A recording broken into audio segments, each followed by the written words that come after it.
All right. I'm here with Merrily Duffy. I was going to interview her. She's a Hermetic Qabalist, astrological magician, and intuitive energy reader and healer. She's also the host of the podcast and YouTube channel called The Casual Temple, in which she has created a space to interview people from different perspectives and spiritual backgrounds. And so thank you for joining me today. This will be our second Yeah, conversation, thanks, I guess. Jason. I know. Yeah, It'll be, you and I chatted yesterday on my podcast, and now it's like I today on your podcast. tables Perfect. have turned. Yeah.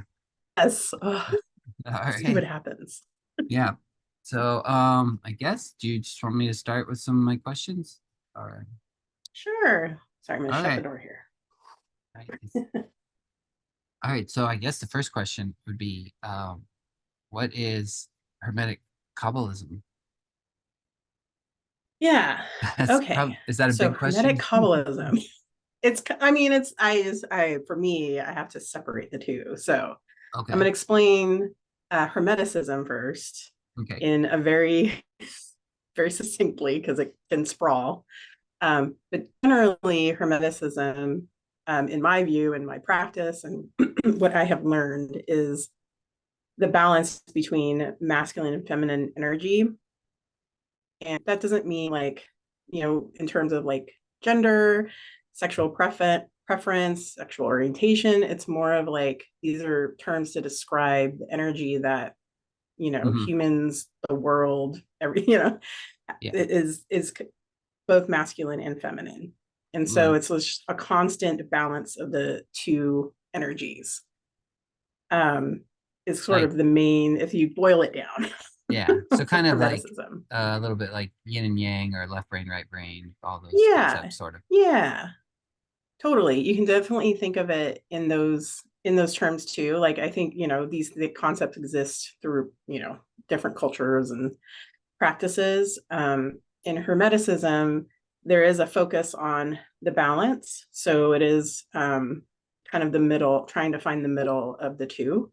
Hmm. So that's kind of like an overview of Hermeticism. The Kabbalah, for those who may not be familiar, is derived from Jewish mysticism. So it's the Kabbalah tree of life. Some of you probably have seen pictures of it. It's got like 10 nodes that are called the Sephiroth. And then there's like paths that link the nodes together. We, in our reality, are at the lowest Sephiroth called Malkuth. That is the material plane. So if you look at how the tree of life is structured, it's basically thinking around how consciousness and it has like descended down into the material plane, where here it's dense and heavy. So Malkuth is like the densest reality on the tree of life. As you ascend uh, through the different layers, the different Sephiroth, there's different, you're getting higher and higher sort of frequencies and states of consciousness is sort of the idea. Um, each of the Sephiroth have like are associated, except for two, which hold on, three, are associated to the different planets. So Oh, in doing sort of planetary and maybe astrological magic, that's kind of goes hand in hand, at least for me. The three that don't necessarily have the main seven planets would be Malkuth, but technically it's Earth, right? Earth is a yeah. planet. And then you have Keter, which is the highest um, vibration of the sphere or of the tree. And then you have Hokmah, which is the second vibration of the sphere. And that technically holds the whole like zodiac, all the planets. So, and then the rest are associated to the different Oh, okay. or the seven planets. Yeah. That's really interesting. Um, yeah. And so the way I use like, and I call it Hermetic, I mean, it is like a thing that people study and do practice is Hermetic Qabbalism. I use it in a way of like, I do a lot of meditations on the different Sephiroth or the Sephiroth. I get these confused. Sephiroth is plural, Sephirah is singular. So Sephiroth. And I do meditations on like say Kether, and I just kind of sit and like let it like tell me what it is and like what it's all about. And I can ask it questions and kind of get sort of more acclimated, my vibration acclimated to like vibrating more like Kether or like the different spheres. And in that, it's a balance, right? To me, it's like balancing out my different energies through sort of the map or structure of the tree of life, but with my Hermeticism kind of uh, in play at all times. Like I'm always like, okay, which, in this particular scenario, if I'm trying to, I'll just say manifest is something people probably are familiar with. I'm trying to manifest a particular outcome.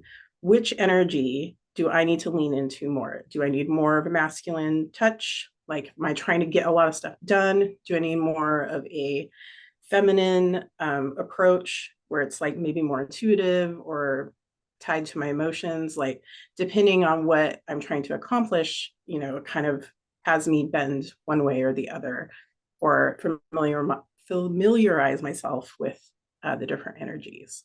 How do you make that decision? So that's a good question. So That's that's a good question.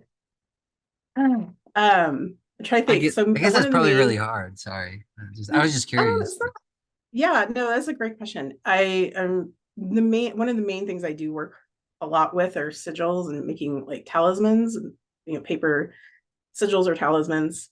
And a lot of times, depending on what I'm trying to accomplish, it lets me, figure out which either Sephira or planet that I'm trying to work with. An example would be today is Wednesday. It's the day of Mercury. It's about communication and magic and writing. So if I'm trying to, let's say we talked about writing books and creating things yesterday, if I'm like, okay, Mercury, I need some help writing a book, I'm going to think about putting sort of that energy into this sigil or talisman I'm making. But I'm like, I do want to write this book. I want it to be maybe more, I don't know, let's say emotional, or maybe more, appeals to people's like emotional side, or romance. I might like call in the sphere of Aphrodite and the sphere of Netzach on the tree of life, because those are associated to Venus and Aphrodite energy.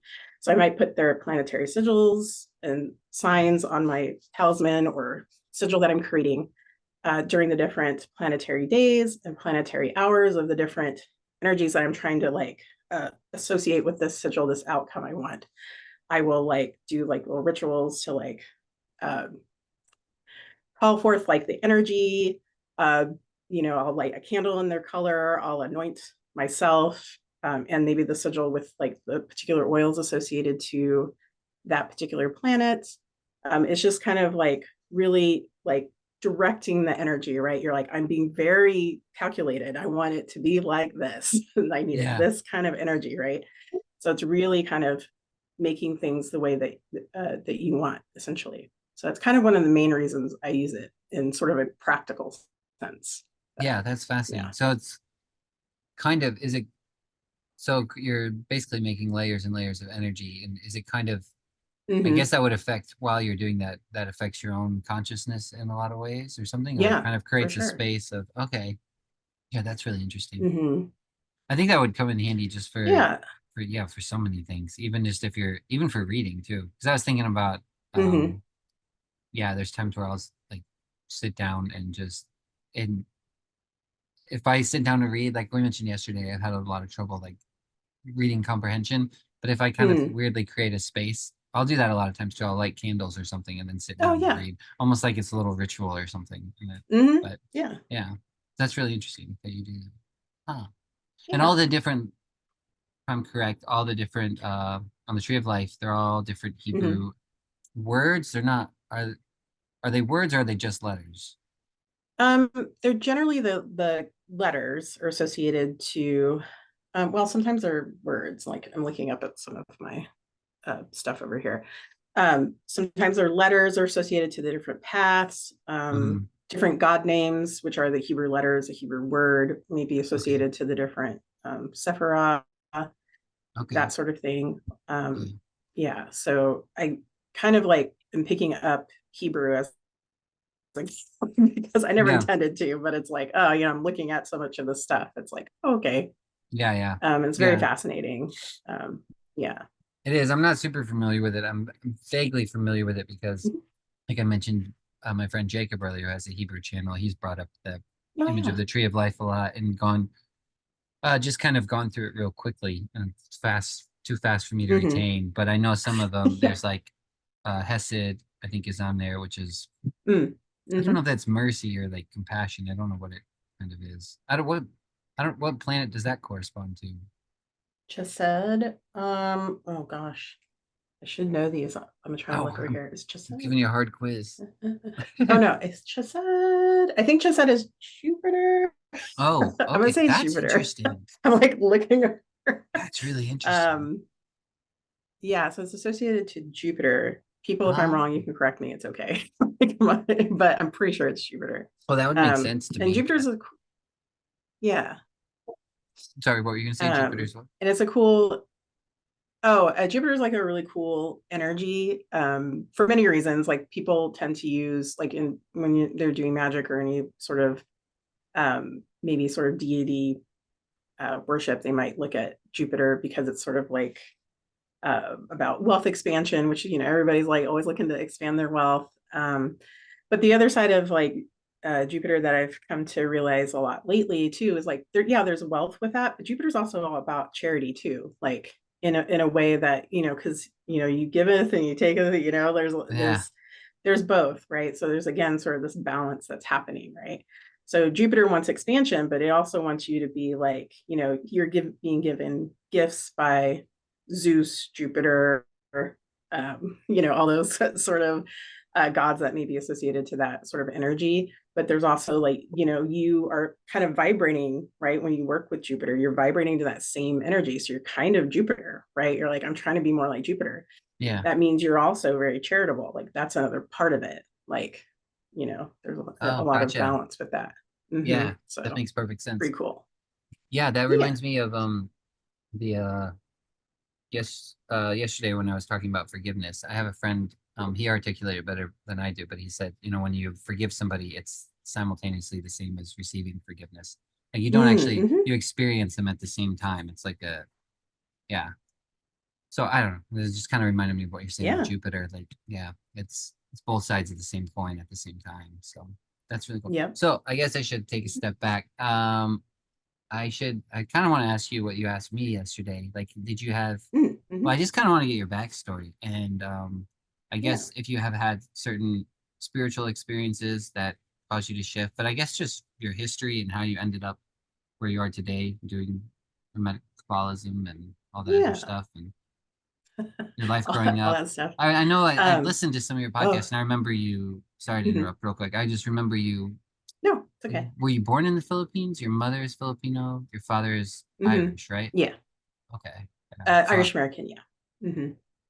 So you don't have to start that far back, but yeah. Well, I'll start kind of far back, but not Okay. that far back. And I'll like, I'll hit the high Yeah. points. We all, Sounds nobody great. wants to be bored by my history. No, I think that's the Um, most interesting part, because it gives people that's true. a chance to get to know you too. And yeah, Yeah. you're, I'll say kind of the thing I've mainly shared is sort of the sort of mystical.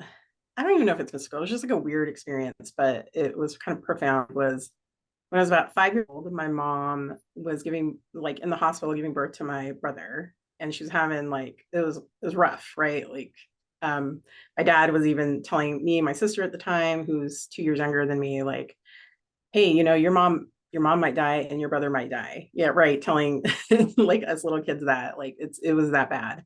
yeah, Um, and so there was a lot of like activity. It was like really stressful. But I just was in that, my dad told me, but he like left, right? Left us in the lobby or right outside my mom's hospital room. And I'm holding my sister's hand. And I don't know why I did this. I don't know what, but I just went, is my mother going to die? And I asked that question, right? And I didn't know to who or to what. And I got an answer. It said no. I was like, okay, is my brother going to die? No. And I was like, okay, all right. And I was fine. I was like telling my sister, it's gonna be fine. Let's just sit here. And there's like people running, like it was serious. Like there's people running. There was a priest that my dad was meeting to go like talk, into my mom's room. Like it was pretty dire. So I always think about that because if I was an adult like in that situation, I'd be like, I don't know, man. I don't know. This voice told me, but I don't know, you're questioning it. But as a Yeah. kid, I was like, yeah, that's fine. Yeah. Cool. I don't have anything to worry about. So that was kind of interesting. But then I had other experiences where I don't know what it was. It was some sort of like I had imaginary friends, but I would only hear them, right? But they were always really tricksy and weird. And they were always playing tricks on people. And I was like, that's funny. But then they started playing tricks on me, and that wasn't funny. Um, and one of the tricks where I was like, I'm shutting it all down, no more of this. And I think I was about 5, maybe a little bit older. And like I was coming out of the bathroom in our house in Louisiana, and then I heard a voice coming out of my bedroom. They're like, called me in there, right? Like, hey, come over here. And so I go in there, and then I had this huge teddy bear that was like on a table. And they were like, watch. And I was like, okay. And I looked at the teddy bear, and then there was like these little like spider legs that started like to crawl out of the eyes of the teddy bear, That's so creepy. out of the nose of and I was like, what is happening? And then all of a sudden, like a bunch of spiders like came out and like Wow. covered this teddy bear. And I lost it because I do not like insects. Like hated them when I was a child, like screaming my Oh head my off. God. And I was like, stop, go away, right? And then I think a parent or 2 parents came and like were trying to calm me down because I was like literally flipping out Yeah. outside screaming for no reason, or they thought for no reason. And then I was just like, go away. And I just said it. And then after that, all of that kind of stuff stopped, right? No more Yeah. imaginary friends, no more Yeah. freaky, whatever that was, kind of just stopped. So And can so, I pause yeah, 1 second, ask a quick question? So I'm assuming yeah. it was kind of just a vision, right? That they played on you and you because did Yeah, the I parents think see it? Like were there they actual didn't see anything. No, they were okay. like, "What are you Yeah. screaming your head off Okay, about?" yeah. Yeah, yeah. Um, That's and still so I think it terrifying. was, oh my Yeah. gosh, it was terrifying. Yeah. I cannot get it out of my head. It was, like I Yeah. still remember it. Um, but yeah, so it was just I was like, it kind of pushed to that sort of ability to kind of see different, Yeah. realms or whatever that was going on there. It's- And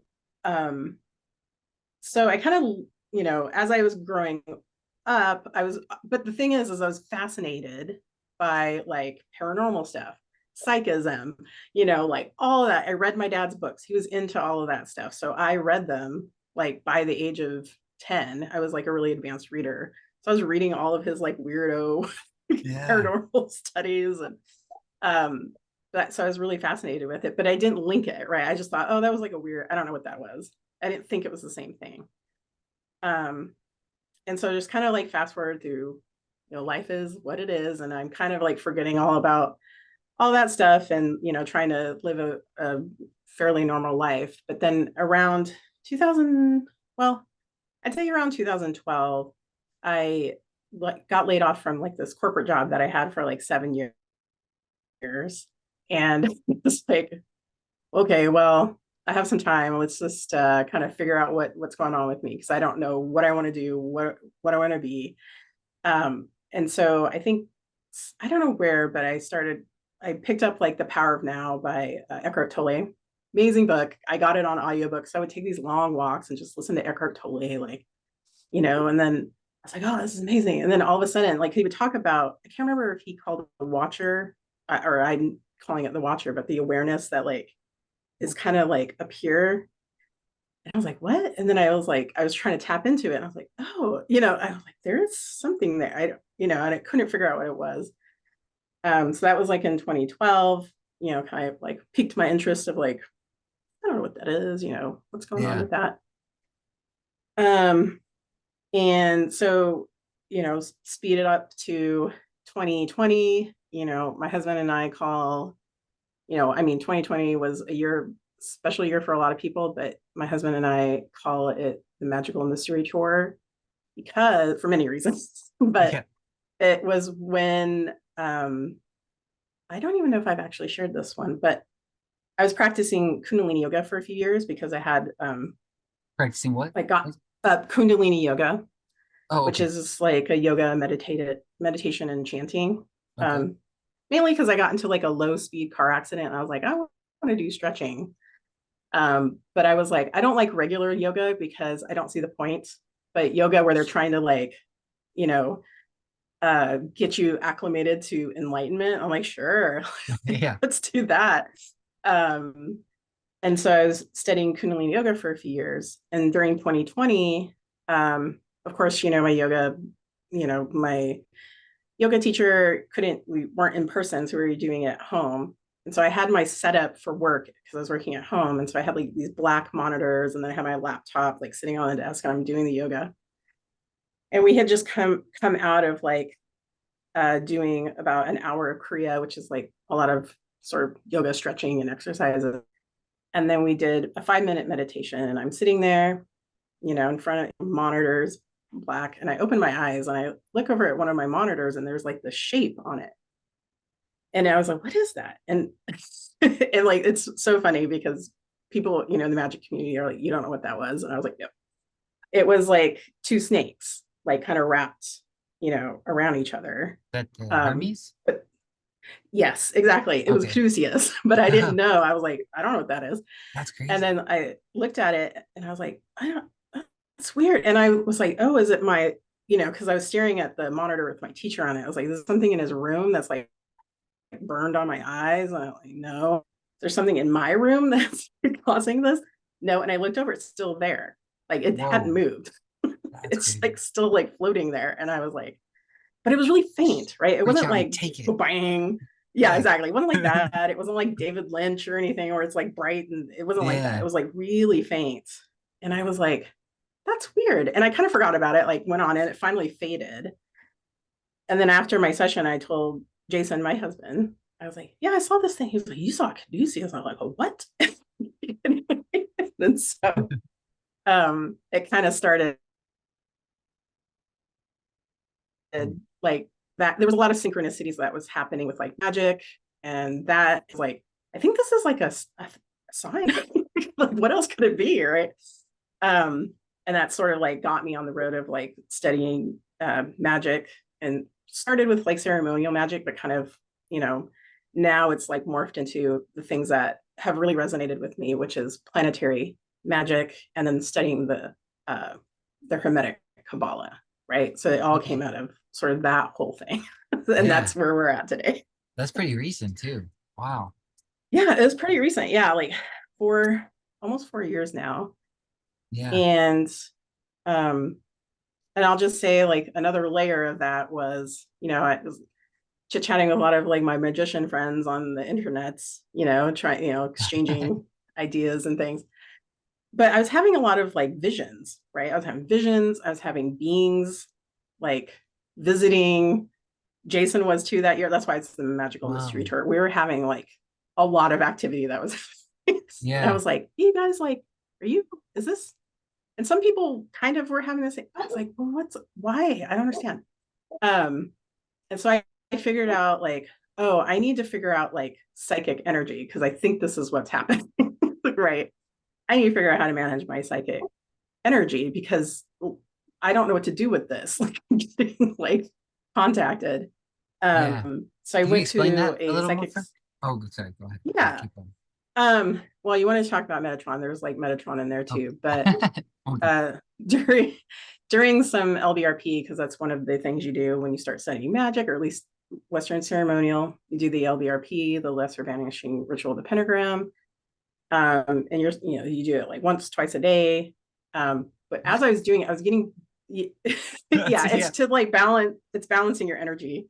Wow. That's So it's okay. a ritual that you do once or twice a day.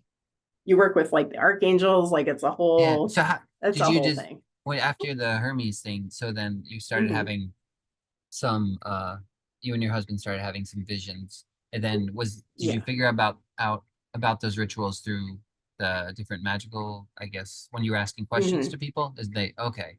I was wondering how you Yeah. then you Yeah. started doing that. Yeah. Okay. All right, sorry. Yeah. And I Continue. just I'm started, just yeah, it's okay.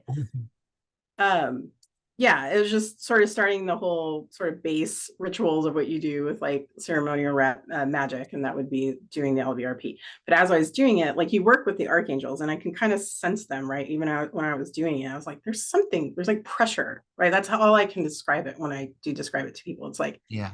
there's like the pressure in the room changes. The pressure, I can feel like a different pressure here than over here. Like that's what I'm sensing. And there was this one time I did the LBRP, and I all of a sudden there was this like it felt like there was this huge tall being that appeared in my space, tall. I Yeah. couldn't see it, but I was like, oh my god! Like I did it, and I like snapped my eyes open, and I was like, oh my god, what is that? And then I was like, what are you? And then I had this like weird. It's also weird, Jason. But anyway, No, like I could see through its eyes. I'm right there with you. I like the um, weird stuff. I believe it too. I yeah, mean, the weird yeah, stuff's yeah. pretty funny. You see, so I'm you could like see through in, his own eyes, yeah, looking I at yourself. could see it looking at me. Yeah, like standing there, like, what's going on? Like, what's happening? Who are you? What is this? So I That's finished what I was doing, and it was still there. And I was like, what is that? It was in the corner, right? It was in the corner of the room, which a lot of these entities, I'll tell you, they hang out in the corners. And so I called my husband, my husband over, and I was like, Jason, because he can sense things, right? I was like, is there something? And I didn't tell him much. I said, is there something in this corner? And he was like, yeah, it's really big. And he's like, it feels like it's a tree. I'm not sure. He's like, I don't know. But then he's like, and then it like, I don't know. It like went, he's like, it like pushed itself far away because he was looking at it. He said it like pushed itself, but he can kind of still see that it was like looking. I don't know. It was really weird. And I was like, what the hell is that?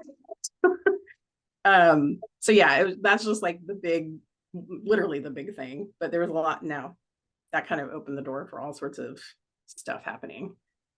um, and sensing that kind of thing. Uh, but because that was happening, I was like, I need to manage my psychic energy because like there's things coming in. Like, what am I doing with this? And so I went to a psychic school here in Seattle called Psychic Awakenings.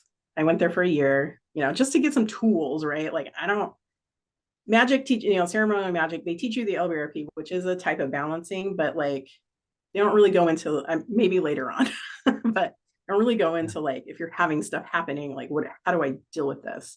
yeah. Um, so that's where I learned to read auras, do aura readings, and do healings with my hands because energy healing was like part of the practice. So that's kind of like all the Cool. stuff That's kind of cool. up to today.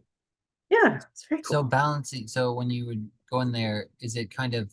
Mhm. I don't know the right way to ask this. Is that kind of like your practice of hermeticism? Because I would imagine Mhm. when you're having this psychic, I guess, experiences. I don't know the right language. Mhm. Was it kind of trying to temper them so they weren't too outrageous, or just trying to figure out how to interpret them, or what was that like? I think you're the last thing you said more around interpretation, right? I get Because you. we as humans were getting all sorts of messages Yeah. all day long. What's our messaging? What's our parents' messaging? What's our friends' messaging? What is going on in here, right? Yeah. And that's why a lot of the first thing you learn in doing any spiritual study, and magical practice is you do a lot of meditation, right? That helps to kind of figure that out. At the same time, I'm getting other messages that don't make sense. Like this is not coming from me. What is this? Like Yeah. how do I Gotcha. figure that out? So it is a lot. The main thing I was trying to learn was discernment of What? these messages. Gotcha. And Okay. yeah. Yeah. Um I've had a few like that. I never went anywhere, so you just don't. I didn't know what to do with them other than just kind of wait, I guess, and see. Like yeah. one I remember it was I can't remember. It was maybe 2 years ago. I just remember when you I was asleep, but then when you kind of I thought I woke up. I don't know if I was really awake. I don't know if it was in that Yeah. place in between. And there were like Mm-hmm. three. It was kind of like the Christmas thing. There was like three spirits right at the end of my bed. And I remember one was a little child with like a red cloak over him, like a burnt orange. Another one Mm-hmm. was like this ghostly white figure. I don't know how to describe it properly. And then the third one, all I remember was like I just didn't want to look at it. It was too scary to look at. Whoa. And then I just like, and then that's all I remembered. And then after I woke up, I was like, but it's kind of sticks with you enough to where you're just like you Mm-hmm. can't you can't get rid of it. And then it's like, well, Yep. I don't know what to do with that. And then I'm like, I guess I'll just wait. see what happens. Yeah. Yeah. What's going on? Yeah, Yeah, that was exactly. terrifying. I'll just sit here and wait for Yeah. something bad to happen. Yeah, Oh no, yeah, no, no. it's most likely good. Yeah, I think it was overall. It's just you know, Hmm. I don't think I guess that's been kind of my process is I don't really know what to do other than kind of wait and then maybe piece it together in hindsight. But I guess it would Hmm. probably make more sense and be more wise to go to someone who helps you interpret those things a little bit, especially if you're having a lot of them, you know, Yeah, trying to I think navigate. it is helpful to get like a third part. I call it like the third party validation, right? That's Yeah. personally what I feel like a lot of, psychics or readers can offer is like a third party validation, an objective person, right? Yeah. Because they'll say something, you're like, oh my God, they saw the same thing. What? Yeah. That's like the biggest help, I feel. That's Um, yeah, that's but great. then doing your own discernment and I call it like interviewing, right? Like if you saw these three things, I would probably go in meditation and like interview them. Like, who are you? What's your name? What do you want? Oh, What do we do? Why are you here? oh, that's cool. Um, yeah, and then see if you get any answers that resonate or not. But Is that that's does just, that prove pretty fruitful when you do that? Like you a lot of times you get mhm. answers and oh that's Oh is yeah, that kind of an yeah. exercise of the imagination? Like how would you describe that? I think most people would probably put it in imagination, right? Anything that's sort of in your head, the way they look, the messages you get, Mhm. people would probably all put it in the imagination bucket or in this is my thoughts bucket. Mhm. And this is what the like going to like the psychic school was like, I need to sort the bucket because there I know what's and Yeah. frankly what I feel meditation does or did for me was sorting out my thoughts, right? What's my Mhm. imagination? What is the messaging that is just Mhm. running around in my head all the time? Yeah. What is this, other thing that comes in and then what is that? And it has like, at least for me, I've noticed it has a different flavor. And I say flavor because a lot of these things are very like simply Yeah. like you can't really describe it, but it has like a different flavor, it has a Mhm. different feel, and it, Yeah. and it feels more important. So then it's like, okay, what are you? Start like, I need to know what you are, da, da, da, da, da. Yeah. That's kind of my current process with working with that.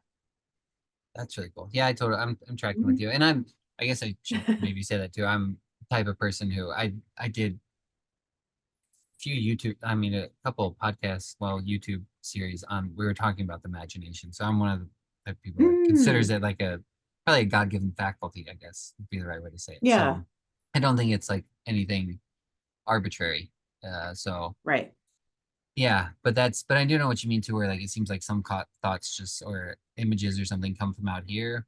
And then other ones, Yeah. some feel like they almost come up from like the subconscious or something too sometimes, Mm, but I don't, yeah, they yeah. have different flavors, but that's really, Hmm. yeah, that's fascinating.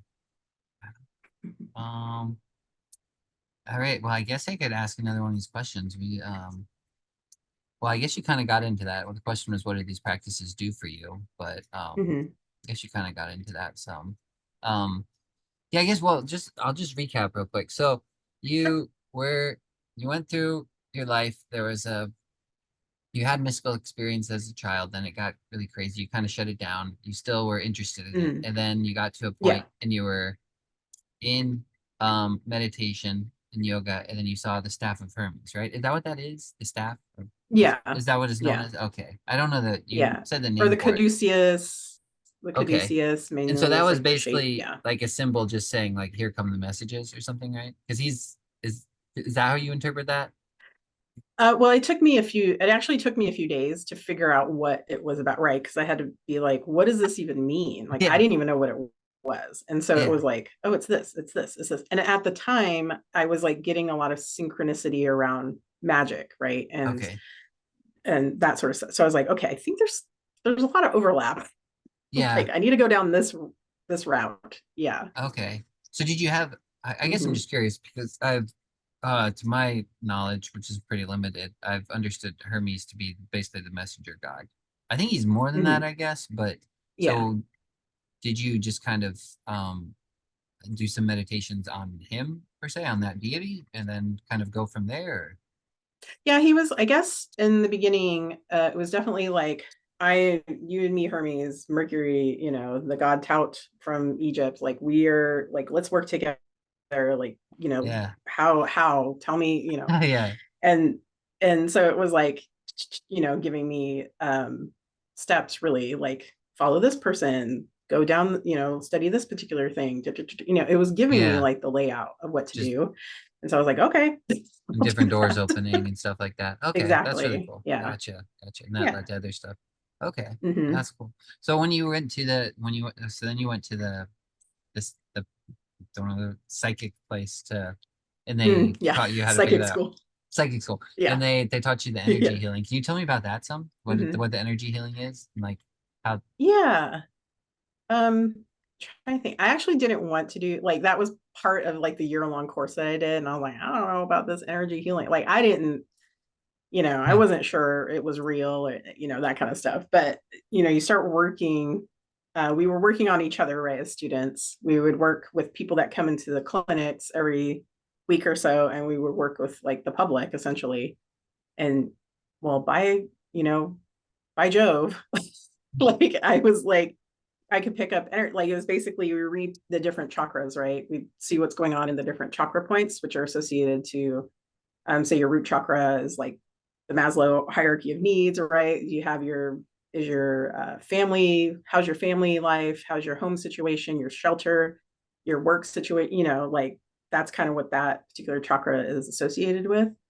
And so I would see sort of, I call them like little stories, right? I would see like an image. It would be like a image of something. An example would be I was reading somebody, this woman's aura, and I saw like this image of her running through like a swamp or some sort of mucky muck, but she wasn't like, she was trying to run like really hard, but she couldn't pick her feet up because the mud was like sucking her feet into the, and I yeah. was like, what's going on? And so I'm like asking the image right in my mind, like, what's going on here? Like, what's happening? And I could also feel like behind me, right?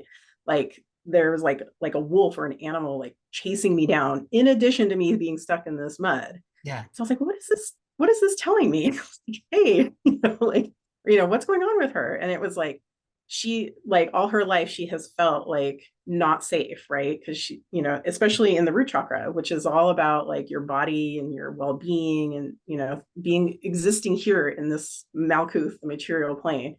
She has not felt comfortable because she has not had a lot of stability and that's sort of stuff. Oh, so I'm narrating, as I'm like reading, I'm telling the person the picture and I'm like, this is what I'm seeing this is about. Like, does that resonate with you? And yes, for these reasons. And I was like, okay. And then I would get some, and then another message would come in like, but I feel like your housing situation has like kind of gotten a lot better recently. And that's something that is kind of alleviate. And yeah, yeah. So I would get these like messages around it. Now, as far as like the energy healing part, in the psychic school, we worked with what we called healing masters, and they're literally spiritual beings, right? It's totally wild, but they connect to your hands, right? And so I have two that I work with mainly, and so they have names. They came with names when we started working together.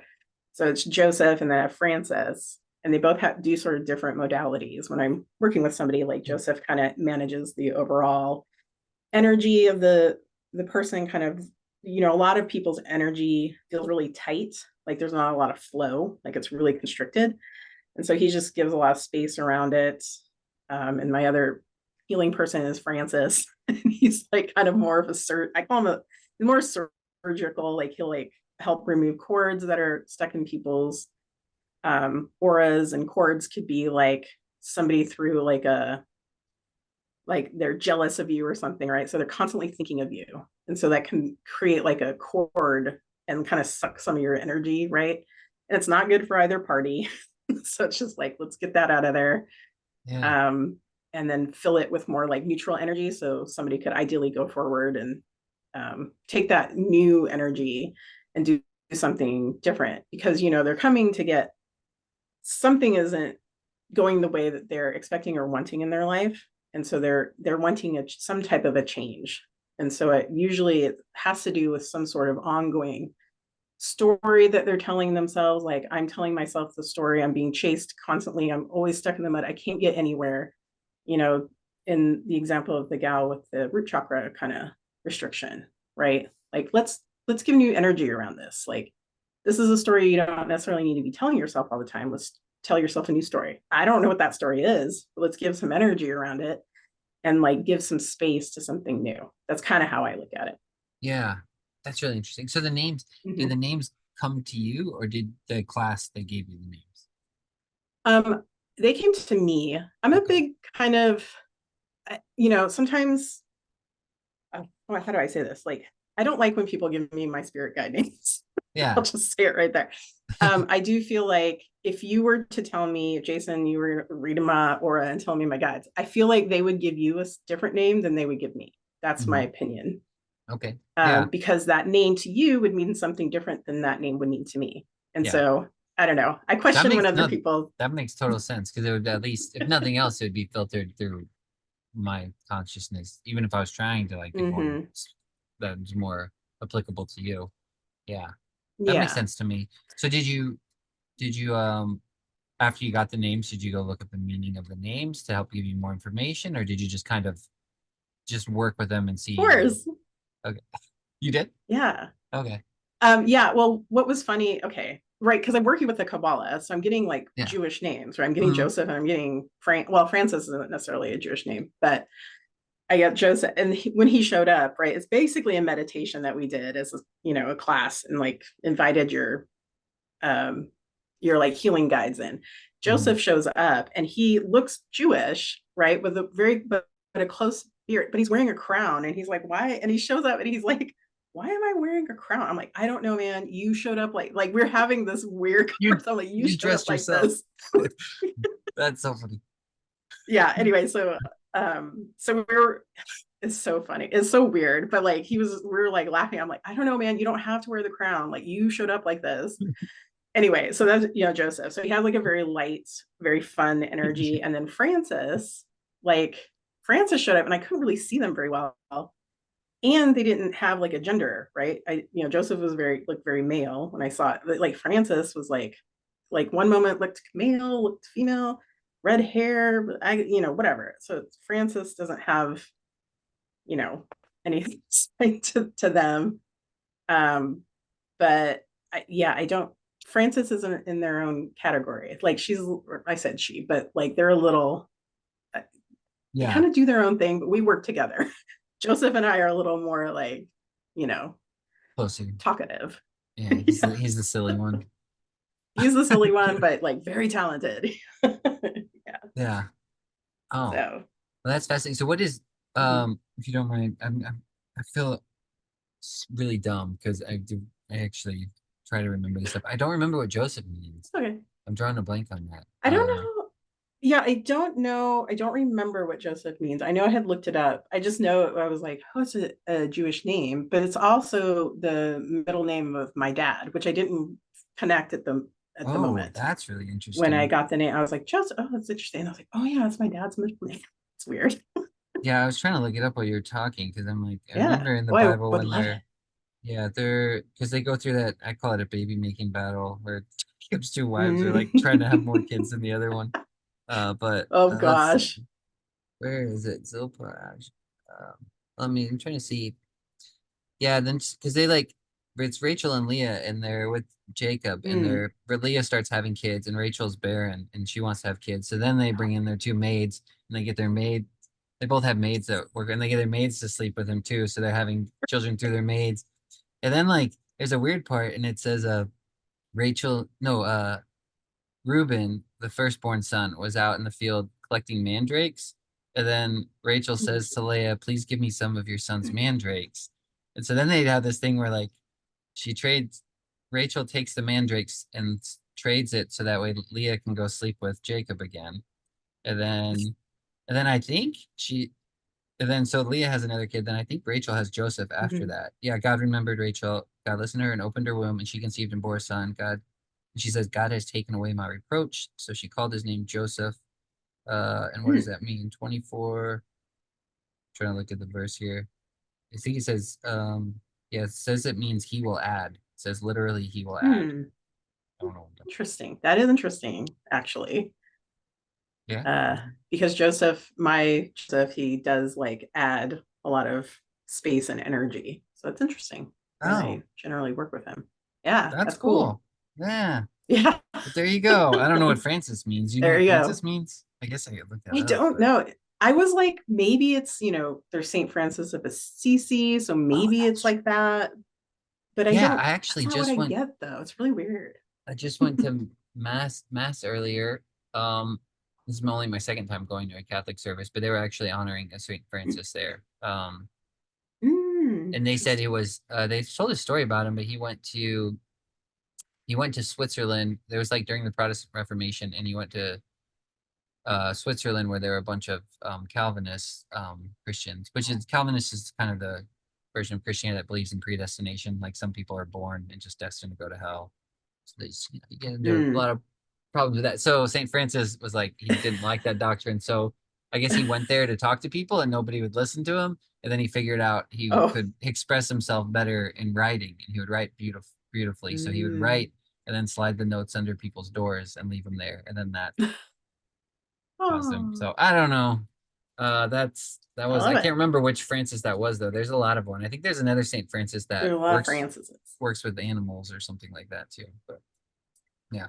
Mhm. So Oh, that's probably the one I'm thinking of. that was a yeah. I think Uh, I think that one's like in the they celebrate him in the fall or something. No, I'm not sure. I'm okay. not an expert on that.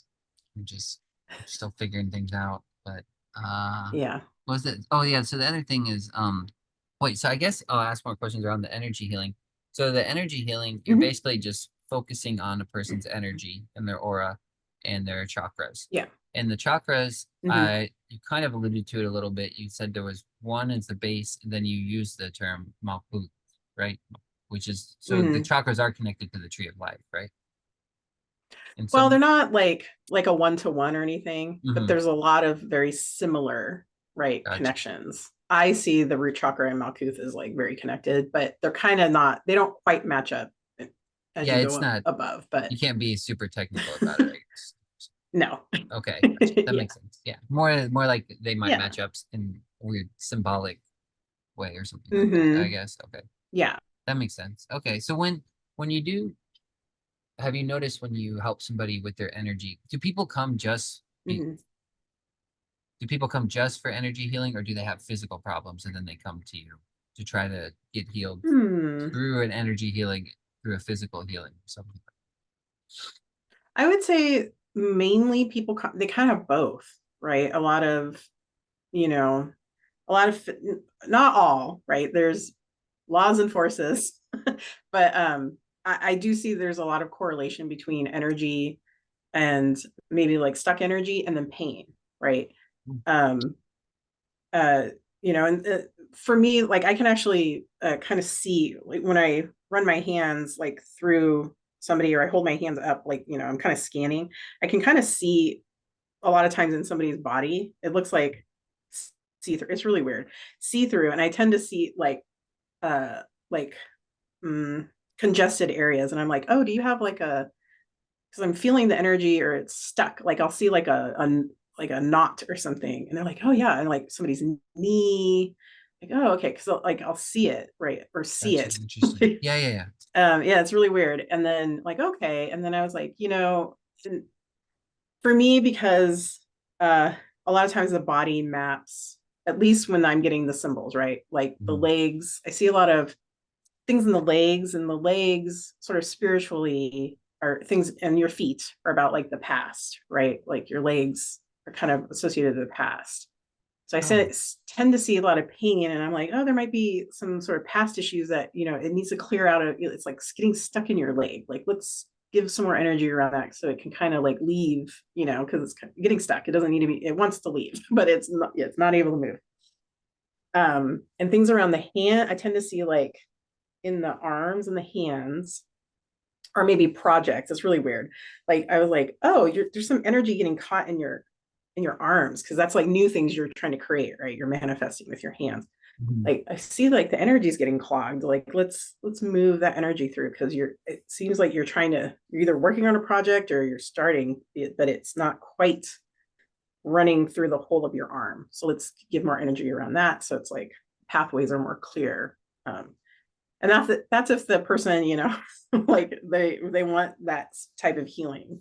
Yeah. Yeah, they're like, yeah, I am trying to get this project finished, and I'm having a lot of, you're like, okay, let's just give, seeing sort of the same energy is being clogged. Let's like give some more space around that. So that's kind of how, at least in those areas, That like I'll makes tend to see it.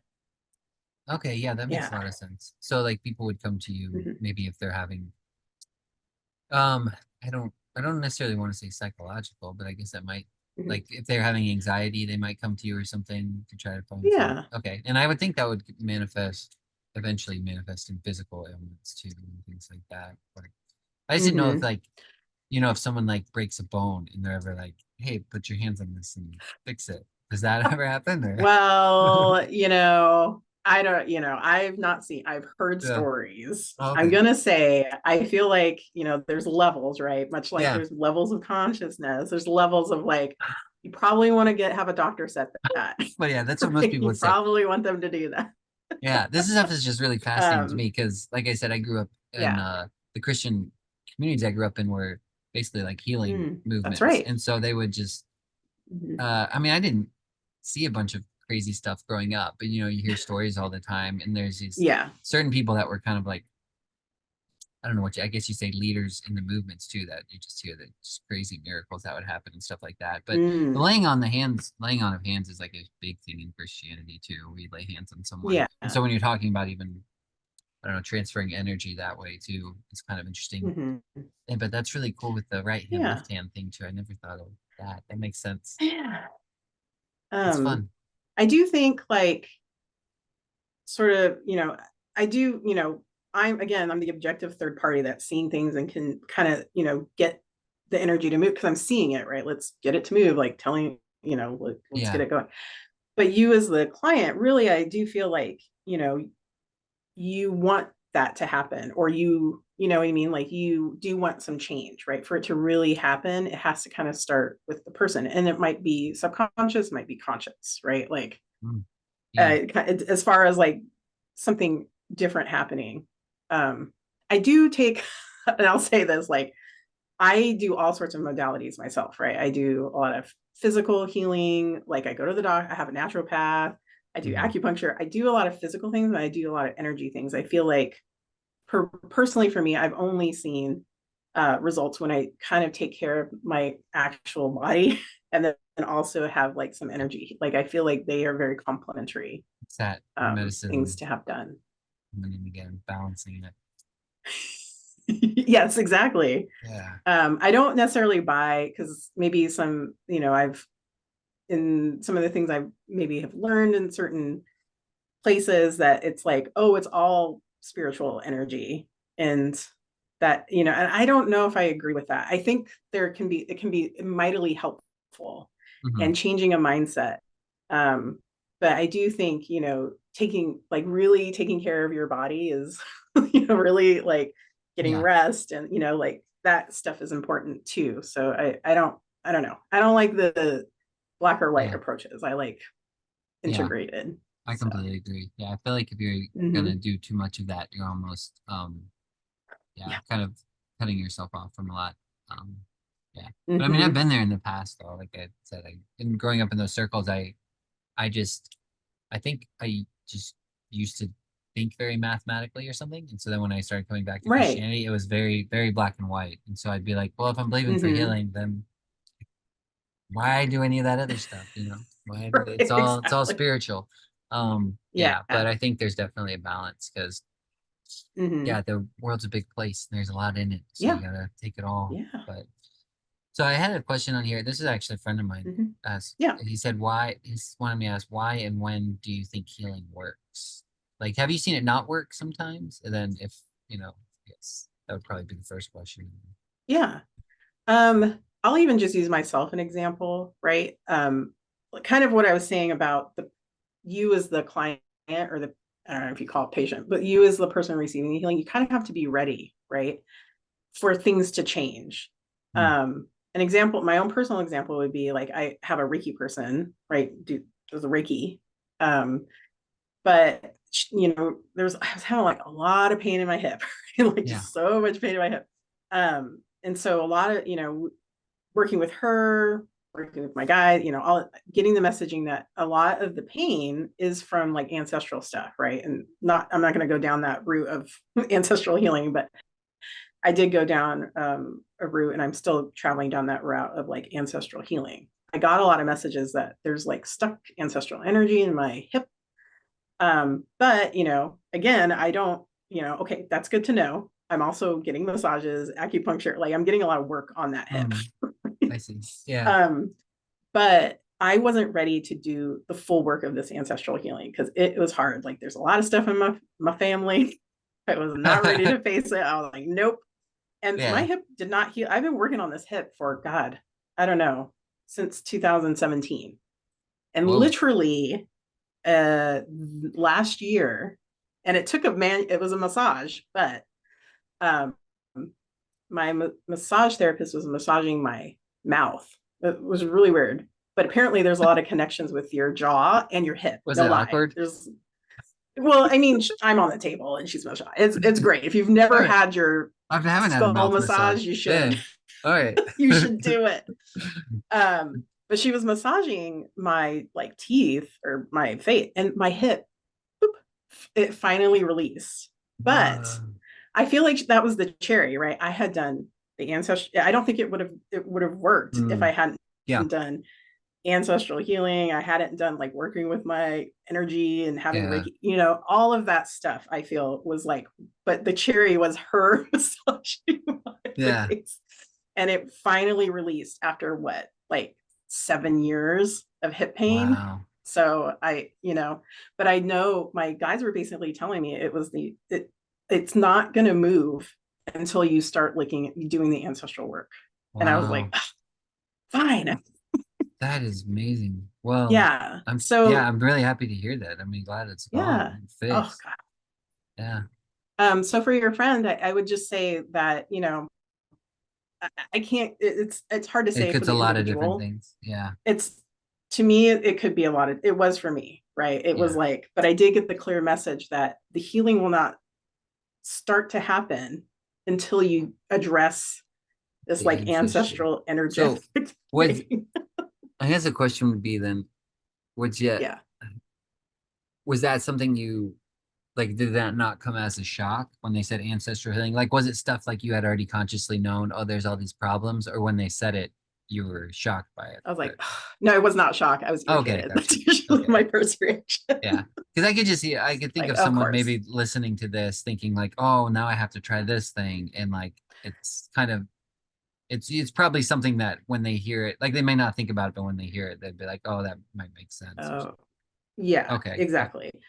Gotcha. I wouldn't say like, some people I've either worked with or, some of my friends, their problems might be like, might stem from like a past life, right? Like until they acknowledge like some sort of energetic thing, maybe that healing can't start to happen, right?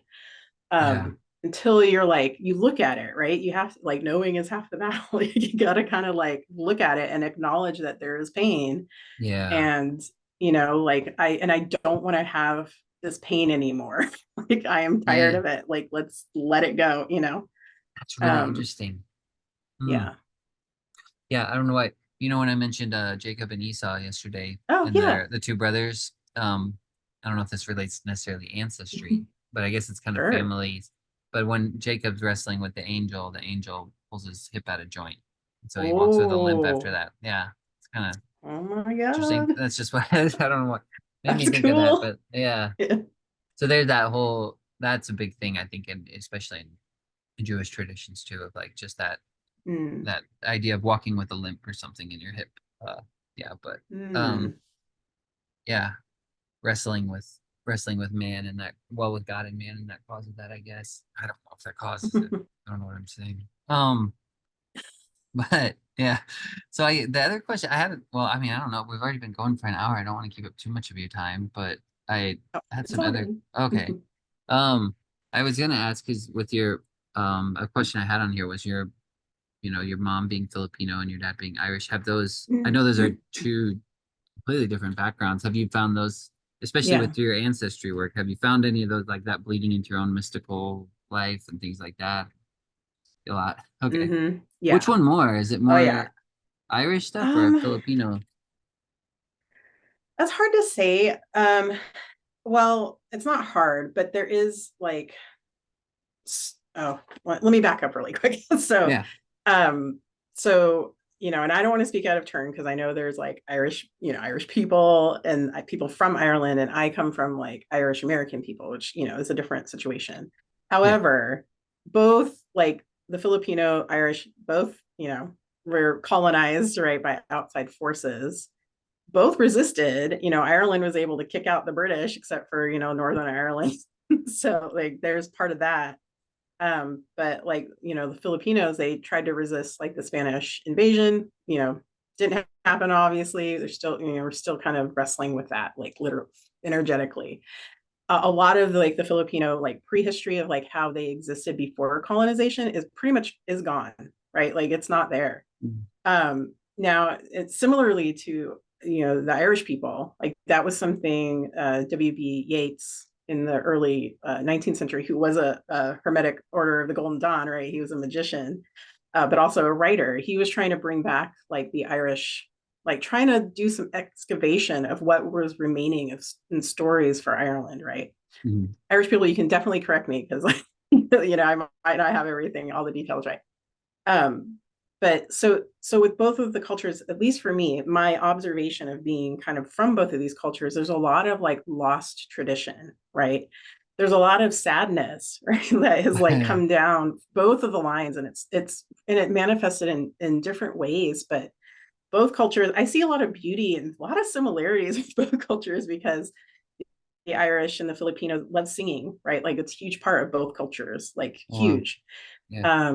Both are like seafaring cultures for obvious reasons. They're from islands and stuff like that. So there's a lot of like love of like sort of open spaces and water, and this came up in a lot of the I was working with in my ancestral healing. I was working with like in the process, you kind of, it's like meditation essentially, but you connect with like a guide from, you start with the most healthiest of your familial lines. In this case, it was my mother's line. Okay. Um, and so working with a guide with that, and then just kind of like, again, sort of doing this excavation process of like what went on with the family, what's going on. And that's just one side of the family. There's a whole other side to explore.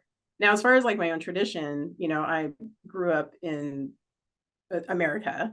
So the things that I understand probably align more with maybe the Irish, because it's more, I don't know, like Yeah. Western, I want to Yeah. say, instead of like the Filipino.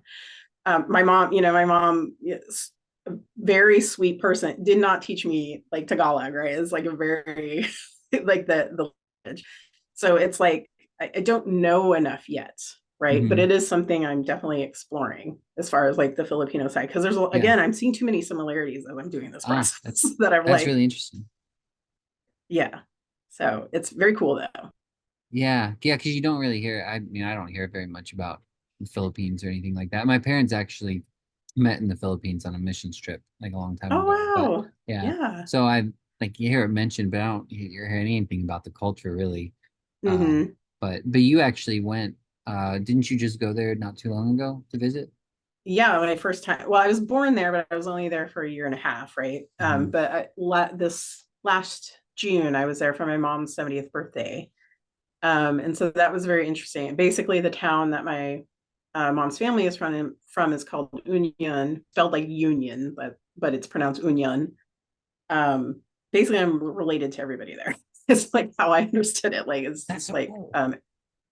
yeah. Is it So yeah, so it what's was it very like cool over and there? it's beautiful. Is it like a city or is it kind of like a village or a tribe? Or... Uh, It's kind of like out in the country. Like we would typify it like Okay. country, right? Um, but it's Like beautiful. Like it's right by the ocean. where Yeah. the like where you stayed, the houses, I mean, was there like Hmm. electricity, plumbing, things like that Oh, or was Well, some of them, right? My mom's house, she had a house built there, and literally, I bought air. Literally, I arrived the day I arrived. We're like getting air conditioning. She didn't have it, and I was like, I can't survive. I got to get it, right? So we had to get Dang. an air conditioner. That's so cool. Yeah, I mean, I guess that makes sense. She's Filipino. She can buy property there, but that's really cool Mhm. that she's got all that. Wow. Yeah, well, because I guess it's the way it works is like the family land or what, I don't know. She tells me all the time, and I cannot keep it straight. But there's like family land, and that's she has a portion of it. Wow. But there are people, like there's a lot of poverty in the Philippines. There's people like down the street that Yeah. are living in like put together shacks. Yeah. So it's just kind of, and then even further down, you might see like a really beautiful like villa. It's Yeah. very, you I know. know what you mean. I was in India for a month, like right before Christmas. And yeah, it's kind of like that too. You can see like you Mhm. hike up this mountain, there's a nice villa up there where somebody's built something and then someone's living in basically, yeah, just a shack. And that's their house. It's their house. Yeah. Yeah. Yeah. Yeah, so it is kind of sad. There is one thing you notice is there's a simplicity to it though that you kind of almost Hmm. envy sometimes because you're just like Yeah. so it's life is just seems yeah I don't know slower just I don't know there's Yes. something nice about that but all right so I don't want to keep you too long but I do want to ask about Metatron so going back to your Mm. story where you were the thing in the corner the big thing in the corner that was Yeah. that your husband Jason saw that and said I think Hmm. that might be a tree that was basically Metatron right Uh, or no I don't think that. I'm not sure. oh oh okay I thought you kind of hinted at that when you were telling the story Oh, okay I'm sorry. well, So when that's did okay. I Metatron first show probably up did then? tell her wrong. Well, so early in my practice, doing magical practices, Metatron, and I didn't necessarily know this, but I started like invoking Metatron because I was like, I need to know esoteric knowledge. I need to know occult knowledge. Help. Metatron, Yeah. give it, give it to me. But I was like, but give it to me slowly. I want to really know it. I want to learn it, right? Yeah. Um, and I got kind of a message. I do a lot of meditation, so it was like a message. It was like, yes, we're gonna do this process, but Jason, my husband, is going to get some of the messages first, and he's gonna give them to you. And I was like, oh, okay, that's weird, but okay, makes sense, whatever. So yeah, so Jason would like wake up and he'd have like a dream or like this vision, and he would tell me about it. I was like, oh, that's kind of related. That's what I need to know about this particular practice. Yeah. Um, and I was like, okay, that's interesting. But and then Metatron, a tree of life is associated to Keter. In some tradition, you know how these things go. There's a lot of new age crossover and whatever. But he's also the I don't know what you call it, like the director, the manager of the Akashic records or whatever, like Mm. the energetic records of like everybody, everything, consciousness, whatever. Yeah. That's what he kind of manages. And in Jewish mysticism, in that tradition, that's where the Kabbalah came from, was Metatron. That was his gift to the Oh, Jewish people, right? Or at least in that Jewish mysticism tradition, came from yeah. Metatron. And so I didn't even like really know this at the time, but I was Yeah. getting like, you should look at the tree of life. You should, so he's sending me like giving me like, you should look at the tree of life. And it no duh, because like that's like Yeah. what like where it was coming Yeah. from. Um, so basically, yeah, I say worked with, and I don't people, there's no good words for these things. I work with Mm. him. Like I meditate a lot with I ask for a lot of things. And a lot of times, like I feel like you can pick any of the archangels, and even if it's not like their sphere of control, like Metatron is, esoteric knowledge, the Akashic records, the Kabbalah. I was like, I don't know who to go to. I need you to help me. Like I was having a lot of grief. I know you talked about like losing your dog. I was having a lot of grief about losing my cat, right? Like, Oh, and it was a lot. It was really heavy. yeah. And I was like, man, help me with, like, I don't know what to do.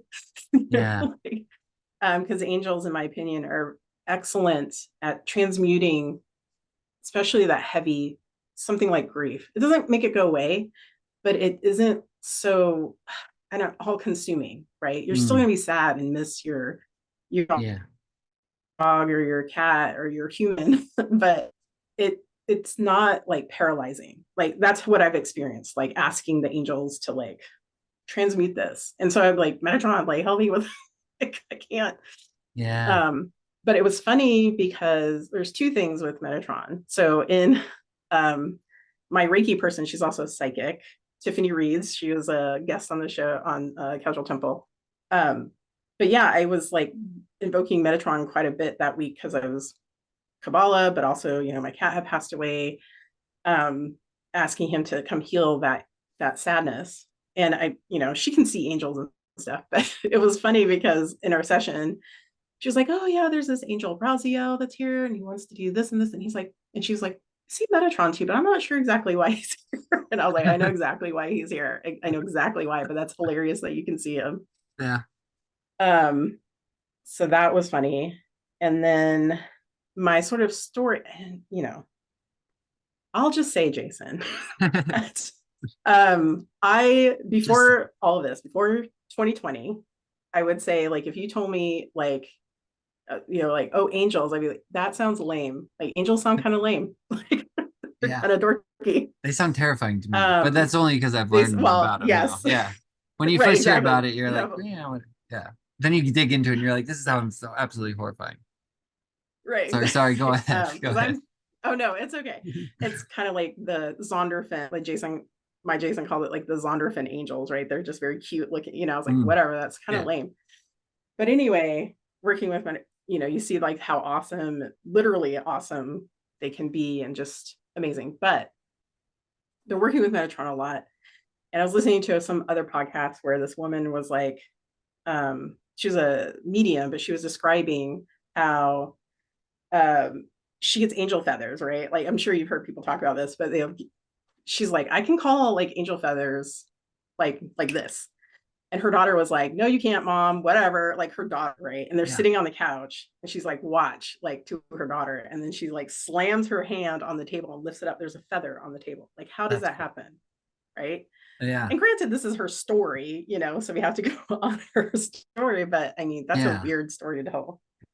Anyway, I was like, I think when was listening to this podcast, I was at the gym doing my elliptical, you know, 30 minutes, whatever.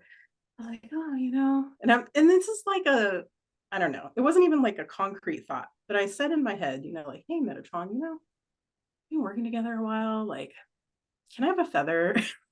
Like, you know, I felt kind of dorky Uh, asking of like Metatron, right? I was like, Metatron, can I have a feather? You know, can I have a feather? I would like a feather. Can you a white feather? Can you send me a white feather? And I kind of forgot, you know, done with the elliptical, getting into, you know, go get into my car. And I get into my car, and you know, I have to back out of the space that I'm in. And I look in the mirror, and there's a white feather, no lie, tucked between the windshield wiper and the window in that's the crazy. back of my car. And That I was yeah. like, and I had to put the brakes. I was like, are you kidding? It was 20, not even 20 minutes later. I had asked. Wow. And I was like, are you kidding me? No way. Now That's I will cool. say, like, you know, was it like a seagull? You know, it's a seagull feather happened to fall. But in in my experience, synchronicities and messages is all about timing. Yeah. Yeah, it might have probably was a seagull feather happened to just fall in that little crack Yeah, but it's between. yeah. But Even if it was, it's still crazy, but it's also the timing of it, it's everything crazy. just yeah, coming together. Yeah, yeah. So I'm That's like really Metatron. cool. Yeah, I was like, thank you. You still have the feather, right? You know what? I'm such a dummy. I should have taken the feather, but I was like, still like, oh, I can't. I was Oh, like driving. I was hoping for okay. whatever dumb reason, I thought it would stay. It Yeah. did not stay. What, he couldn't make it And I stay? was He like, put it there and he couldn't. I know. I was, you put it there. You could have made it. It was on me. I should have. I think I was Okay. just, I don't know what I was thinking. No, that's all But right. He can yeah, give you no another one. feather. You should ask for another one, bigger one. Exactly. I Make it will. I hard. haven't Say, figured out when yet. I want a peacock feather. A peacock. Yeah, I have that a would be peacock feathers all over the house, but we'll oh, see. okay. Yeah, he'd probably just have one of those fallovers, which Yeah, would he's still like, be really there you cool, go. actually. Yeah. Oh, Yeah. yeah, that's cool. Yep. That's interesting So, about the feather too. I mean, mm, some people collect those. There's been some times where like I've that's seen true. one.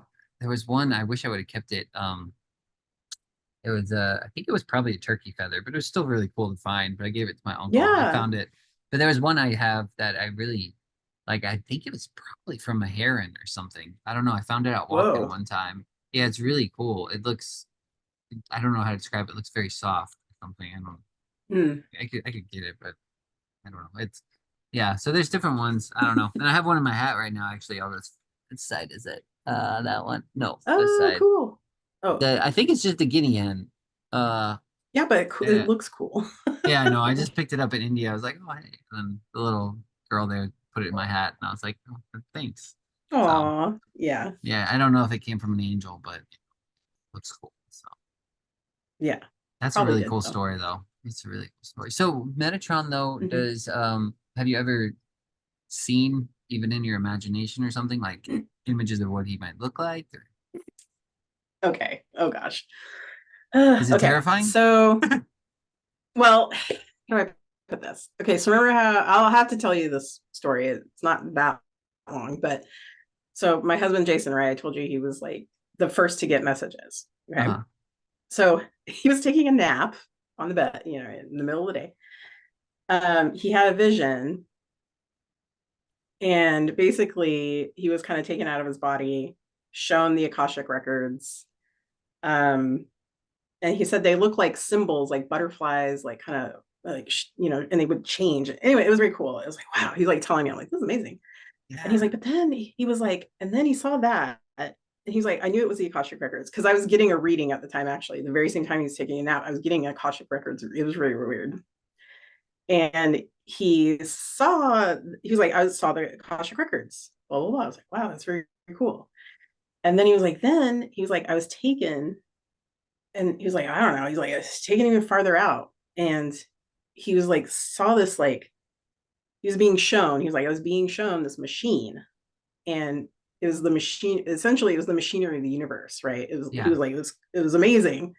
And he said there was a voice and it said, isn't this beautiful? And that's all it said. And he was like, it was the most beautiful voice. He was like, it was beautiful. He was like, it was definitely more male, but it was like just the most beautiful voice. Isn't this beautiful? And then he looked at it and he was like, yeah, it's beautiful. That's It's like cool. the whole universe. And he tried, I can't even really describe what he saw, but Yeah. he was like, it was the machinery of the universe and it was beautiful. And, he had, you know, woke up, told me this, after my Akashic Records reading, and I was like, oh my gosh, I was like, I was like, that is Metatron. Like, how that is who that is. Yeah. And if you read about sort of people who've experienced Metatron, he usually appears, and I say it like that, as a voice. You don't necessarily see him. That's He interesting. comes as a voice, and we didn't really know this until we were looking it up, and he was like, "Oh my god, it's like a voice." Yeah. And so when you ask, like, have you seen it? I don't sometimes, like, I visualize him, right? And this is so dorky, oh my gosh, but Yeah. when I do some of my uh I don't know, LBRP stuff, I also visualize Metatron at the top, but he sits on, like, the way I visualize him. I don't think this is what he looks like, but he looks like transformer made out of quartz crystal on a throne. That's like how I'm Oh, seeing him. yeah. Yeah. That's Um, interesting. yeah, so he's all like quartz crystal, kind of, but just like on a throne. Is how I visualize him. But I haven't, like, he hasn't shown himself to me. It's more like Yeah. these messages that come Yeah. in, and then like that voice that Jason heard. So, Quartz crystal is known for energy, right? Is that what it's known for? oh Okay, yeah, gotcha. Okay, gotcha. Yeah, I was. yeah, Well, the reason I asked, well, first of all, I'll say like when you were telling that vision that your husband had, I got chills. That was really cool. yeah. It was amazing. Yeah, Yeah. but that makes sense too because I don't know. I was gonna ask if you've read the any of the books of Enoch. And you know what? I actually started. It was the one that somebody there was four. Yes, I started reading them. Okay, there's three. Yeah. I have a book. It's like it has three of them in it. Uh, and I Hmm. think it's three. Enoch is a lot about Metatron. Um, basically, Yeah. it's called Metatron. He's also called the Youth. I think the other angels call him the Youth in Mm. this one, and then he's also called Prince of the Presence or something like that. So when you Mm. were talking about just like a presence being there and stuff like that, it made me think of that. But that's Hmm. um, and I mean I don't know. I don't know where all this comes from. But I think that was one of the things. There's a story in Jewish, in some, I don't know if it's in the Midrash or something. I don't know where it is, but there were like four Mm, rabbis, and one of them, something happens to each of them. But I think one of them goes to heaven. He sees. I think he basically. I don't quote me on this because I could be getting it really wrong, but I think he basically was almost considered a heretic or something because he saw mm. someone sitting on the throne of God, and I think it was maybe Metatron or it was the youth or something like that. But I don't know. Mhm. Like, yeah, I'm not. I could be. I could have that wrong. So I'm probably getting in trouble because I've been told that story so many times. I think you're right because I did start reading the Book of Enoch, and I think that's part in there. But again, Yeah. Well, it's you correct me. when It's you were fine. describing your husband's story too, like when you said Hmm. uh he got pulled back and he saw like a clock or something or the gears working. That's what it made me because even read I think it was Enoch 1. I don't know if it's Enoch 3, but there's one part where I mean he's taken back um and shown like the different levels of heaven, the different layers, things like that. And he's shown the Mm. different, and almost I remember the first time I read it, I was like, this sounds like a clock. Like he was shown like the different planets, how many rotations they have, like how it counts, how this one rotates around this one. And it just sounds like, yeah, Yep. it sounds like that. And I think so. I guess I should say the reason I'm mentioning Enoch too is because I think that's some of the theories is that Enoch was in the Old Testament, he walked with God, and then it just says, and then he was Hmm. not because God took him. And so I think the idea is God took him to heaven, and then he was transformed into Metatron. But Yeah. uh, yeah, Yeah. and the and it gives a description. I just like looked it up right before this too, but it said like that's why I didn't know if you had actually seen him because the way he's described in this, he was like basically just turned into like this crazy fire being or something, and I was like, that sounds Ooh, terrifying. But yeah, with like that lightning sounds shooting out of totally his eyes, terrifying. and yeah. But anyway, but sorry, I know it's getting late. We've been going for a while. I can just ask these final questions, I guess, and let you go. Sure. Oh gosh, my friend Kyle wanted me to ask one though about astrology. That's I okay. should probably ask that one. Yeah. Okay. He wanted to know uh with astrology, how do Hmm. you have is there an answer for like fraternal twins? Do they have like because they Mm. don't have the same personality? So he was curious about that. Have you heard anything Yeah. about that? Yes. Okay. Strange, not what a week ago, or no, the not to plug my podcast, but the astrologer that the episode that came out today, I literally asked that question because he has twins and he's an astrologer. And I was like, so Oh, how does that work? yeah. So do you want to share that here or should we wait? Um, yeah, no. Okay. I'll I mean, try I to can tell him paraphrase to what he wait. said. We can No, just no, be like, no, build the suspense. no. Okay. I All will just right. tell, Okay. Eric is awesome. But basically the way it works is, so he was like, yeah, my sons have basically the same natal chart, the same chart, right? Hmm. But he was like, there's an element, and I didn't know this actually until he said it. I'm more of like a planetary kind of, getting into astrology, but he was like, there's numerology associated. And if you've ever looked at like an in-depth birth chart, you'll see that there's degrees of where the planets are placed. Hmm. And he's like, your ascendant can change. Like sometimes twins are born far, they could be born, I don't know, hours apart. And the ascendant, the planet could change, right? Because that changes the quickest. But he said the numerology of the degrees of the planets can have an influence, like to make, because they're going to be different people for all intents and purposes. Yeah. Like they'll have like that difference there. And he also, because Eric is also a numerologist, but he's like their names, right? That's like another sort of a number thing. The numerology of their Oh. names will kind of influence it. But there is like, I guess, this current of numerology associated to the degrees, which I didn't know in in astrology that could kind of differentiate the personality or the Yeah. how somebody's birth chart might look. That's So really interesting. that's what I Okay. learned. Cool. Wow. Well, do you have any Yeah. like books, favorite books or like that have helped you or that favorite authors, anything like that? Yeah. Well, I guess I told my husband this is the most highlighted book I've had in my life. I don't like to highlight books, but is Dion Fortune's Mystical Kabbalah, right? That was the first book. Like I've read a lot of books on Kabbalah, or at least, magician books or modern books around it, Yeah. and the Sefer Yetzirah. But uh, it was the first book I was like, this makes a lot of sense. Like I'm vibing with what she's talking about. So I would recommend that book. There's also a straight up like the Kabbalistic tarot.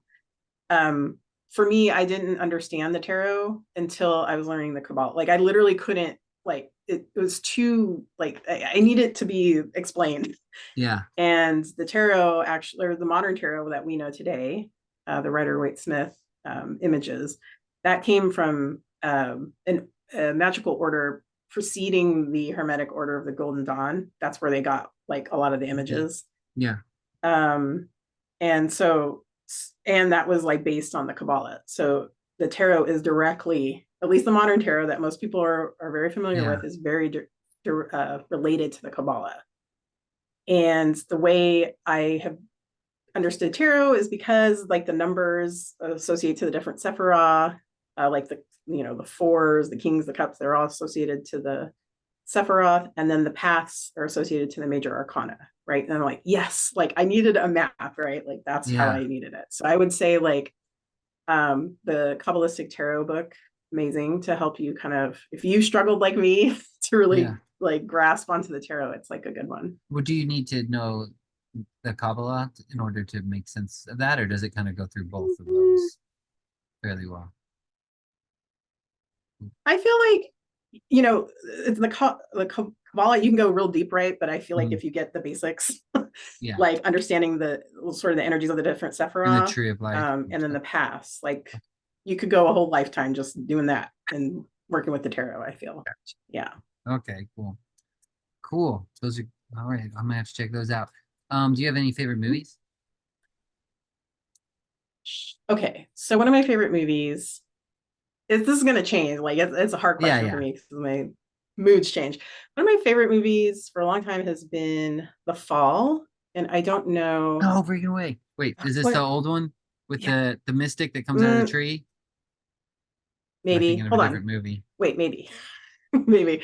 It's the one, it came out in like the mid aughts. It stars Lee Pace, beautiful, right? Beautiful, like 27-year-old Lee Pace, who you might know as Thranduil in the Hobbit movies. Like like shoot, but I forget his name. The Elf King, right? All white. Anyway, that's Lee Oh, Pace. yeah, yeah, yeah. I think they're Um, thinking of the same movie, and he's probably. a stuntman, right? And Yes, he's in yeah, and the little girl. Oh my yes, gosh, the movie's so good. yes. Oh my god, I'm so glad you Right? picked I that. saw that Nobody's movie seen it. like I know. I saw it 4 times in the theater. That's how much I loved it. It's so good. I loved it. It's so Yeah. good. And That little girl, I'm she trying to remember. her acting in that movie is just amazing. Yeah, it was perfect. It's perfect. And I'm trying to remember the director's name because he's done a lot of like visual movies. Yeah. But that was like a passion project for him. He spent his own money making that movie. And Whoa. you can tell. Yeah. Yeah, it's so good. It's so good. And I mean, it's got Charles Yeah. Darwin's in it too, right? And he's got the monkey he talks to and stuff. It's just Oh great. yeah, Everything. that's right. Yeah, yeah. Yes. I watched it for the first time a few years ago because I don't even know how I stumbled across it. And I kept trying to find it and Mm, I couldn't find anywhere to stream it. I basically had to order it yeah. off Amazon. I think it was like 40 bucks. Um, and for a while it was like 70 or $80. And I was like, dang it. And then it dropped to What? 40 and I was like, all right, I'm ordering it now. And so I got it Yeah. and yeah, and I Worth watched it. it though and I was like, yeah, it's definitely worth it. But you're like Oh, I'm Jason. so crazy you picked that. You're like other than I have one other friend who had seen it and most Uh-huh. everybody I bring it up to, nobody even knows what it is. They're just like, yeah. Well, Jason, you're speaking to my heart because it is literally like my favorite. And I have tried to get other people to watch this damn movie, and I'm like, this is basically my my insides, people. Like, if you want to know me, just watch this movie. Oh, they won't watch it. Yeah, it's so good. I've gotten like two other people to watch it, but they said like I think towards the end they like end up liking it. But I know like one of my friends he told me he was like sitting there watching. He was like, why on earth did Jason make me watch this movie? And then at the end, he was like, oh, it makes sense This is so now. good. Yeah. Yeah, because it is weird. I mean, at first you kind of, I guess you kind of have Yeah. to be into that style because but it's beautiful. Like you can't really deny it's not Yeah. beautiful at least, but yeah, Yeah. it's so much. Oh, It's like, Tarsem. That's his name. who is it? The director. Oh, okay, gotcha. Tarsem. Yeah. Hmm. It's, gosh, it's so good. Now I want to watch that again. All I right. know. I'm Well, gonna have to watch it. do you have a favorite color? I was gonna ask that.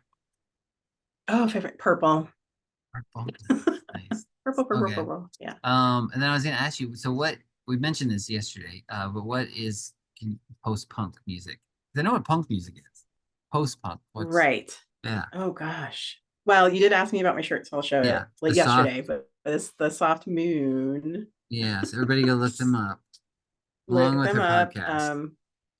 Yeah, yes. And then so post punk is, oh gosh, it is all these terms like grunge music. It's like editorial journalistic terms, right? I'm going to use them because people are Yeah. familiar with them. But it is like a movement of punk music after like punk, right? And to Uh, me, um, it's typified, but more like introspective lyrics, like more like trying to work out your place in the world, but like kind of set to kind of more like a punky, crunchier sound, right? It's still got an edge like punk, but to me, I never vibed with yeah. punk very much. It's a little too aggressive for my gentle ways. Yeah. But post punk is more like, I think David J, and I'm going to misquote him, but David J of Bauhaus said something like post punk is like for punk rockers who like to read. Oh, that's cool. Yeah. And What? that's the best explanation. That's cool. And the Yeah. Soft Moon is probably your favorite band in that genre. What kind of the more modern, Gotcha. right? Like Okay. modern post punk, but my favorite probably oh gosh, there's too many. Yeah. But my favorite post punk is probably the Chameleons and then Low Life, who are from Scotland or were from Scotland. Oh, Those are probably the two. that's Yeah. cool. Yeah. Nice. Cool. Well, I guess that was all. I had another a question go through my head and then it just went away. Right. Whatever, but that's okay. I've been keeping you for a long time. We've been going for an hour and a half, I guess. So, Oh but gosh, wow. Good yeah, sorry, I don't chats. want to keep you too long. You're married. You got a It's husband. okay. You got to get back to real life. Uh, Yeah. we've been married a long time. We've been together a Oh, long okay. time. All So right. it's fine. So this is good space. You get to do this. But yeah, thank you so much for doing Hmm. this. This has been yeah, this Yeah, was a lot thank of you. fun. I had fun yesterday, had fun today Yeah, too. I learned a yeah, lot. I'll me probably too. yeah, I'll probably have more questions, I'm sure. Especially once I listen Oh, back. good. I'll listen back. I'll do that. Sometimes I'll listen back and I'll be like, how did I not hear that Hey, the first time? You know? I get you. But I'm really glad that you also saw the fall and like it as well. I'm so jazzed. Oh, that movie's so good. I just Yeah, there's some scenes in there too. Gosh, that I cry at that I one scene where it's know. just like you probably know the one I'm talking about. Yes, Where I she, know exactly the one. it's my story too. Yeah, Yes. yeah. I'm like, I just started crying when that happened. Yeah, it's Oh so God, good. like Yeah, I also snot. like the scene Yeah, where right. with the she gives him the Eucharist. She steals the from the church and he's it's Yes. just like I don't know if it was improv or something. It probably had to be because she's just like, what? Mhm. He's like, "Are you trying to save my soul?" What? What are you saying? Like she just keeps going, "What? What?" Yeah, it's so good. Everybody watch that movie. It's an amazing So movie. good. So, all right. Yes, please. You're gonna pay And better for it. check out Merrily's podcast, The Casual Temple. It's really good. Like I really can't say enough good things about it. You do an amazing job Oh. as a host. You create an amazing space. It's just yeah, and the guests you have on there are just fascinating and you let them the way you interview them is just great because you make them relatable where it's not Mm. just you get their story so it's not just all ideas and stuff too so you get to I feel like you get to know the people too that are on your podcast which is really, really cool so keep Aw, doing well, it keep thanks. doing what you're doing it's amazing. Well, thanks, Jason. Thank you for having me on. And You're yeah, welcome. you're an amazing host. And yeah, I really enjoy our time together. Yeah, thanks. So Well, we can do this anytime you want too. Like I said, my podcast is yeah. it's interviews, but it's also if you just want to just chat about whatever, I don't care. Just hit me up, and if I'm free, I'll be like, yeah, let's do it. let's talk about Metatron. Okay, Let's do whatever. cool. Yeah. Be fine with me. But We yeah, talk about the fall for a whole yeah. 2 hours. Oh, that would be fun, actually. We could do that. I could get, yeah.